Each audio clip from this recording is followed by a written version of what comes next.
Hey everybody, over at movies.com, it is the Schmoes No Movie Show. That's Kristian, I'm Mark, and this is our last one of 2013. Definitely we'll be back with you guys next year, but for right now, we want to talk about a film that's coming out, well, There's a lot of movies coming out on Christmas. It's one of the biggest slates I've ever seen. Let's try to go through. You got 47 Ronin, you got Secret Life of Walter Mitty, you got your Grudge Match, you got your August Osage County. 47 Ronin you said, yeah. Yes. Yeah, and Wolf of Wallstreet. One of your favorites of the year, one of my favorites of the year. It's a Scorsese and Dicaprio collaboration, and it might be one of the best that Scorsese's ever done.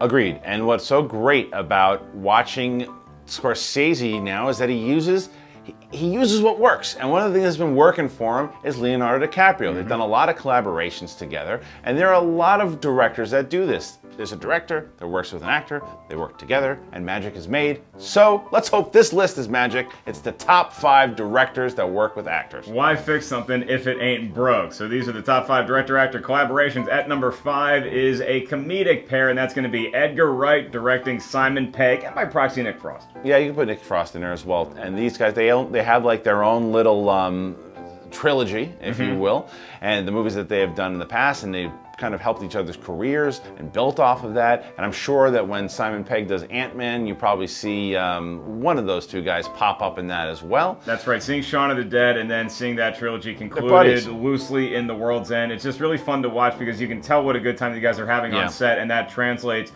through to the person watching the movie as well. It's a fantastic job what these guys do. Number 4, we're going to go with Brad Pitt and David Fincher. They've collaborated on some really great movies in the past, from Fight Club to Seven to Benjamin Button. They've done a lot. They've done a lot of movies together, and every time they do, it's, again, you can tell it's the give and take.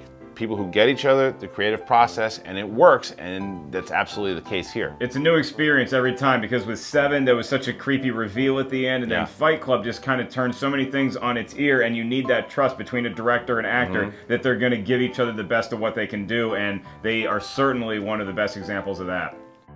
All right, so what do we got at number 3? Well, you know Quentin Tarantino. He's one of these guys that loves what he loves. He loves, most recently, using Christoph Waltz and actually getting that guy a couple trophies. And even before he was working with Christoph Waltz, since the days of Pulp Fiction, Quentin Tarantino has been employing Sam Jackson and getting some of the best performances out of that tremendous actor's career. He's in everything that he does. Jackie Brown, and most recently Django, which Sam Jackson was despicably great. Oh, he was so much fun to watch.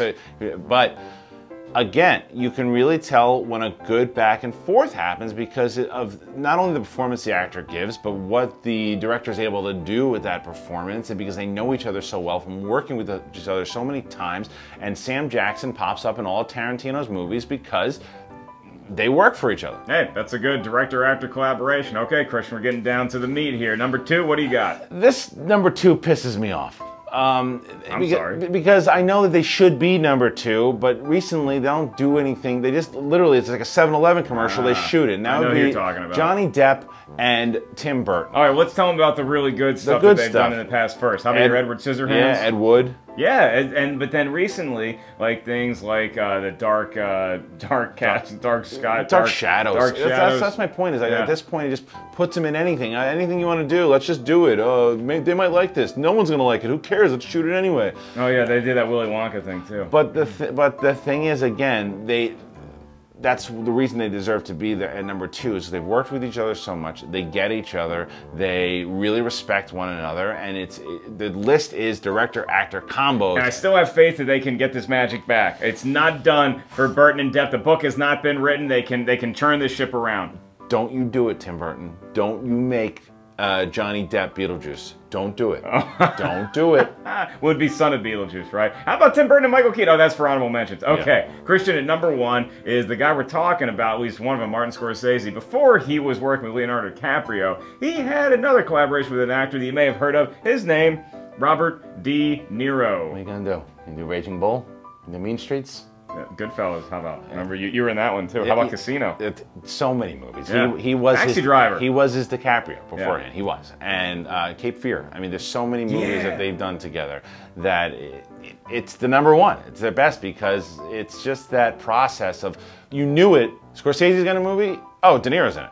You just knew it right away. And the quality of the films So that good. they churned out were so consistently great. Yeah. A lot of times we make these lists and it's very controversial what number one is. I don't think we're going to have that problem this week. However, there are maybe some ones that we did leave off. So, honorable mention, I would go back to the Old West. John Wayne and John Ford. I mean, they made countless amounts of great movies together. What about Hitchcock and Stewart? Very good. Arnold Schwarzenegger, James Cameron. Oh, that's a good one as well. We could also talk about Paul Thomas Anderson and Philip Seymour Hoffman. Yeah, that nice little one you snuck in there. Nice little wild card there. How about you guys? What do you guys think are your favorite actor, director collabs of all time? Comment on this video and let us know. Did we get the list right? Did we completely screw the pooch except for number one? Let us know. And make sure you go to theaters and check out really anything you want. There's so many movies.